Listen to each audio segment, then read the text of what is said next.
ሰላም ሰላም ጤና ይስጥልኝ ውድና የተከበራችሁ የጌች ቲቪ ቤተሰቦች በሙሉ እንደናችሁ። አርሰናል እንግዲህ አንድ ሳምንት ሞላው ማለት ነው ዋንጫ ማንሳቱን ካረጋገጠ የሚገርሙ ቀናቶችን ነው ያሳለፍነው። እንደ አርሰናል ደጋፊ ደስ ያለው በዚህ ዓለም የሚገኝ አይመስለኝም። ድባቡ የሚገርም ነው። ግን ያ እንዳለ ሆኖ እንግዲህ ቻምፒዮንስ ሊግ ደግሞ ቀጣይ ቅዳሜ አለ። ስለዚህ ቀልባችን ደግሞ ሽፍት አድርጓል ማለት ነው ወደ ቡዳፔስት ሃንጋሪ ማለት ነው። ስለዚህ እሱንም እንደምናሳካውና ዳብል ዋንጫዎችን ማሸነፍ እንደምንችል በታሪካችን ስኬታማ የሆነ አመት ሊሆን ይችላል ማለት ነውና እንግዲህ ያ እንዳለ ሆኖ ግን ዛሬ ከቻል ነው የተለያዩ የዝውውር መረጃዎችን ወደ እናንተ ለማድረስ ነው ማለት ነው።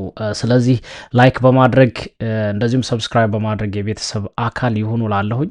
እንግዲህ የተለያዩ መረጃዎች ይወጡ ነው የሚገኙት። ግን ከዛ በፊት የሚገራረሙ ፎቶዎች እንግዲህ ዋንጫ ከበላም በኋላ የወጡ ፎቶዎች የሚገራረሙ ናቸው። በጣም በእውነቱ ማየቱ ልብን የሚያረካ ነው ማለት ይቻላል። አይጠገብም። በየቀኑ የምናያቸው ፎቶዎች የሚገራረሙ ናቸው። አርሰናል ፉትቦል ክለብ ለዚህ ቀን ደርሷል ማለት ነው ከ22 ዓመት በኋላ። ስለዚህ እሱ እንዳለ ሆኖ እንግዲህ የምታዩት እንግዲህ ላይማን የአርሰናል የቀድሞው በረኛ ማለት ነው ቻምፒዮንስ ሊግ ፍጻሜ ቀይ እንዳየ እናስታውሳለን። ባርሴሎና ጋር በነበረን ፍጻሜ ማለት ነው የዛሬ 20 ዓመት ካልተሳሳትኩኝ ማለት ነው። ስለዚህ ቀይ እንዳታይ አደራህን እያለው ነው የሚገኘው ለዴቪድ ራያ እና ፈገግ የሚያሰኝ ስለሆነ ነው። ከዛ ውጭ ግን እንግዲህ ቤርታም እንደዚሁ የሚገርም ፎቶ ነው። ይሄ ግለሰብ ባይመጣ ኑሮ ቡድናችን በእውነቱ ዘንድሮ ለውጥ የሚመጣ አይመስልም ነበር። ምክንያቱም እነ ቪክቶሪዮ ክሬዝ እነ ዙባመንዲን ማድዌኬን እንደዚሁ ሞስኬራ ምን ልበላችሁ ኢንካፔን ብዙ ተጫዋቾችን ማምጣት የቻለ በጣም ለዚህ አመት ትልቅ ስኬት ትልቅ ሚና የተጫወተ አንድሬ ቤርታ ነው ማለት ነው። ስለዚህ ዋንጫውን ይዞ እንደዚህ ማየቱ ራሱ ደስ የሚል ነገር ነው። ፎቶዎቹ የሚገራርሙ ናቸው። እንግዲህ እንደነገርኳችሁ ወደ ዝውውር ዜናዎች ከመግባታችን በፊት እስኪ ቀንጨብ ብናደርገው ብዬ ነውና እንግዲህ ዳውመንም እንደዚሁ እንግዲህ ጎል በወጣትነቱ በሱ እድሜ ያስገባ የለም ጎል ኢቨርተን ላይ ያስገባው ጎል በወጣትነቱ ለመጀመሪያ ጊዜ ፕሪሚየር ሊጉ ላይ ጎል ያገባ በሚል ስሙ መጽሐፍ ላይ ሰፍሯል ማለት ነው። እሱ ብቻ ሳይሆን በትንሽ እድሜው ዋንጫ ፕሪሚየር ሊግን ማንሳት የቻለም እንደዚሁ እሱ ነው ማለት ነው። ስለዚህ በጣም ደስ የሚል ነው። ገና ብራይት የሆነ ፊውቸር የሚጠብቀው ልጅ ነው ገና ታዳጊ ስለሆነ ማለት ነው። እና እንግዲህ የምታዩት ሚኬል አርቴታም ልጆቹ ጋር የሚገርም ፎቶ ነበረ ያየን የነበረው። የማይጠገቡ ነው እንደነገርኳችሁ ፋዘሩ ጋር እንደዚሁም እናቱ ጋር ልጆቹ ባለቤቱ ጋር ነው ያከበረው። ገብርኤል ማጋለሽንም እንደምታዩት ነው። የሚገራርሙ ፎቶዎችን ያየ ነው። የሚገርም ሁኔታ ኦዲጋርድም እንደዚሁ ልጁን ይዞ እንደ ማባበል አይነት ዋንጫውን ይዞ አቅፎ እየደነሰ ነው የሚገኘው እንደምታዩትና ይህንን ነገር እኔ ብዬ ነው መጀመሪያ የማይጠገብ ስለሆነ ለዚች ቀን ብዙ ቀን ስለጠበቅን ማለት ነውና ቡካዮ ሳካም እንደምታዩትኝ በጣም ደስ ያለው ግለሰብ ቢኖር ቡካዮ ነው ከሁሉም ተጫዋቾች ሲመስለኝ ማለት ነው። ምክንያቱም ደስታውን አይታችሁታል። ሲቦርቅ ነው የነበረውና በተለይ ደግሞ ለጋዜጠኞች ለሚዲያ ሲሰጥ የነበረው ምላሽ ሁሉ የሚገራርም ነበር። ተዘጋጅቶበት ነው የመጣውና ሱፐር ሚኬል አርቴታም እንደዚሁ ከዚህ በላይ ደስ የሚያሰኝ ነገር የለም በእውነቱና ይሄን ነገር ማየት አስፈላጊ ነው ብዬ ነው። ወደ ዝውውር ዜና ከመግባታችን በፊት እንደምታዩት ዮኮሬዝም እንግዲህ እያፏጭ ፉጭት ይዞ ወክ እያደረገ ምናምን አይተነዋል። ይሄ ፎቶ ብቻ ሳይሆን ማለት ነው ልክ ስፖርቲንግ ሊዝበን በነበረበት ሰዓት የሆነ ተነል ላይ ወክ እያደረገ ዋንጫውን ይዞ ፊሽካ እየነፋ ወይንም እያፏጭ ወክ ያደረገበት ሚንስ ነበር እና እሱን ደግሞታል ሚኬል አርቴታ እንደምታዩት ወደ ላይ ያዘለሉት ነበር። ይሄ የማይረሳ ታሪካዊ የሆነ ቀን ስለሆነ አለማንሳት ይከብዳል ብዬ ነው። ስኪፐርም እንደዚሁ ኦዲጋርድ እንደዚሁ ዋንጫውን ማንሳት የቻለበት ጊዜ ነበር። ኤዜና ገብርኤልም እንደዚሁ የሚገርም ፎቶ ነው እያያችሁ የምትገኙት። ሁሉ ፎቶዎች የሚገርሙ ናቸው። አሁን እንግዲህ ፎቶዎችን ካየን ወደ ዝውውር መግባታችን ስለማይቀር ማርቲኔሊም የሰጠው ምላሽ ትንሽ የቻው ቻው የማለት ይመስላል፣ የጉድባይ ይመስላል አጻጻፉ የሚል ሀሳቦች እየተሰራጩ ነው የሚገኙትኝ። የሆነ ፌርዌል አለ አይደለም፣ መጨረሻ ላይ በጣም ላደረጋችሁልኝ ነገር አመሰግናለሁኝ ምናምን አይነት ነገር ይመስላል። ቶኑ ነው እንጂ በግልጽ የተጻፈ ነገር የለም፣ ግን ቶኑ እንደዛ ይመስላል።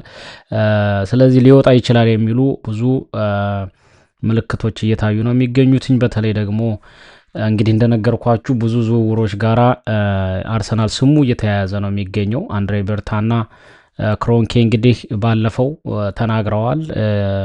ቢዝነሱ አይቆምም ገና ይቀጥላል ነው ያሉት በዚህ ክረምት ራሱ። ስለዚህ አርሰናል በተለይ አልቫሬዝ ምንም አይነት ግንኙነት እያደረገ አይገኝም ለማራዘም አትሌቲኮ ማድሪድ ጋር ማለት ነው። ያ ማለት እንግዲህ ሁሊያን አልቫሬዝ ወደ አርሰናል የሚመጣበት ምክንያት ሊበዛ ይችላል ማለት ነው። በተለይ ደግሞ ለንደን ላይ እንግዲህ አንድ አይነት ተመሳሳይ ካፌ ላይ እነ አንድሬ በርታ ተቀምጠውበት የነበሩበት ካፌ ላይ ነው እንግዲህ ሬስቶራንት ላይ ነው የተገኘው አሉ ሁሊያን አልቫሬዝ በማግስቱ ማለት ነው። ስለዚህ ብዙ ምልክቶች እያየን ነው የምንገኘው።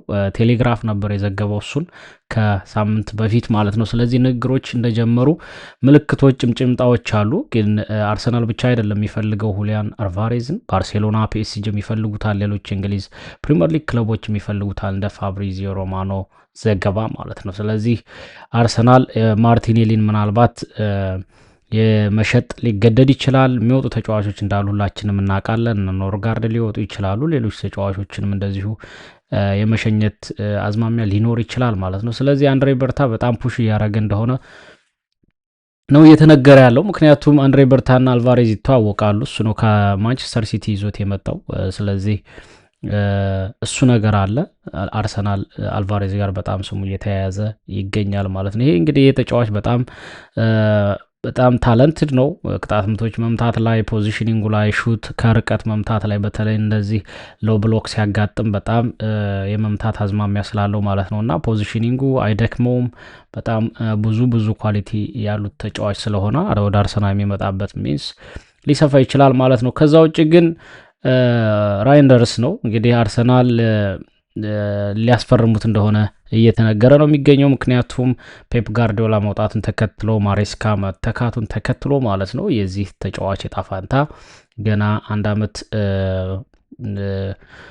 ሁለተኛ አመቱን ሳይዝ ማለት ነው የማንቸስተር ሲቲ ኬሪየሩ ያለቀለት ነው የሚመስለው እየተባለ ነው የሚገኘው። ስለዚህ አርሰናል ይህን ተጫዋች ለማስፈረም ግንኙነት እየፈጠረ ይገኛል እየተባለ ነው የሚገኘው ማለት ነው። ከዛ ውጭ ግን ተቀናቃኝ ክለቦቻችን እንግዲህ ያደረጉት ያለውን እንቅስቃሴ እንመለከት ከተባለ ቶትንሃሞች ኢሳቪኒዮን ማንቸስተር ሲቲ በተለይ እንግዲህ ከአሁን በፊት ይሄንን ተጫዋች ለማምጣት ፈልገው ነበር። በተለይ ሮድሪጎን አምጥተው ባለፈው ጥር ላይ ማለት ነው ሮድሪጎን አምጥተው ከዛ ሳቪኒዮን መሸጥ ነበረ የፈለጉት ማንቸስተር ሲቲዎች። አሁን እንግዲህ እንደገና ይሄ ንግግር ተጀምሯል ተብሏል። ፋብሪዚዮ ማረጋግጦታል ይሄን በነገራችን ላይ። ስለዚህ ሳቪኒዮን ወደ በቶትንሃም ማሊያ ልናየው እንችላለን። አለመውረዳቸውን ተከትሎ በተለይ ሮበርትሰንም እንደዚሁ ከሊቨርፑል ወደ ቶትንሃም እየተባለ ነው የሚገኘው።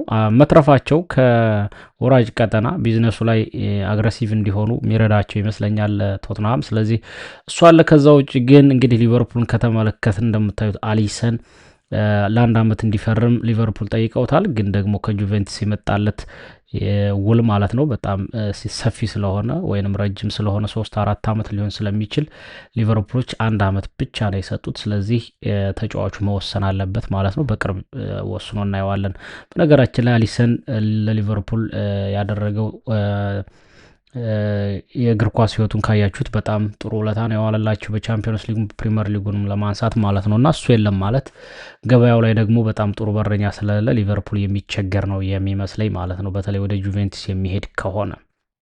ከዛ ውጭ ግን እንግዲህ ሊቨርፑሎች በጣም ዲዮሜንድ የሚባለውን ተጫዋች የአርቢ ሌፕዚጉን ተጫዋች ማለት ነው ይሄ አፍሪካዊ እንግዲህ በጣም ምርጥ ተጫዋች ነው። ወደ 86 ሚሊዮን ነው እየተተመነበት የሚገኘው። 19 አመቱ ነው። በጣም ፈጣን ልጅ ነው እና እንደዚሁም አንቶኒ ጎርደንን ብራድሊ ባርኮላም እንደዚሁ ከፒኤስጂ በሊቨርፑል ራዳር ውስጥ የሚገኙ ተጫዋቾች ናቸው። ሳላህን ለመተካት ነው እንግዲህ እና እስኪ ማን እንደሚገዙ አብረን የምናይ ነው የሚሆነው ማለት ነው። ስለዚህ ይሄ ነው።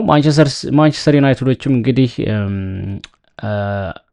ኤደርሰን የሚባለውን ከአትላንታ ማለት ነው ሊያመጡት እየተነጋገሩ እንደሆነ ተነግሯል። ግን አሁንም ቢሆን ወደፊት በደንብ የሰመረ ነገር የለም ነው የተባለው። በተለይ የሆነ ሰዓት ላይ ቀርቦ ነበረ ስምምነት እንዳለ በተለይ ተጫዋቹ ደስተኛ እንደሆነ ወደ ማንቸስተር ዩናይትድ ለመዘዋወር ማለት ነው። አሁን ላይ ግን እንደተፈጠረ አይታወቅም።